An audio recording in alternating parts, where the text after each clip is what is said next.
Then for the spring, we have Project Passat,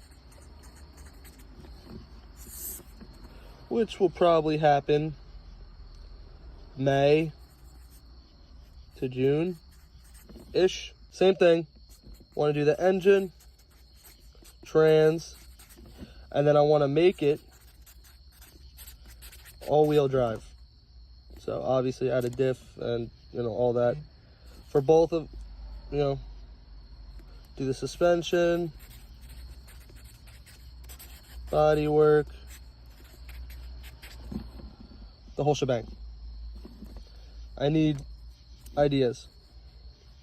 It's a 2006 Volkswagen Passat 2.0 T. It's a 2-liter turbo with the TFSI engine in it.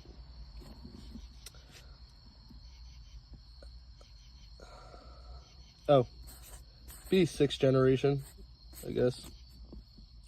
I need your ideas and suggestions. It's gonna look something like that.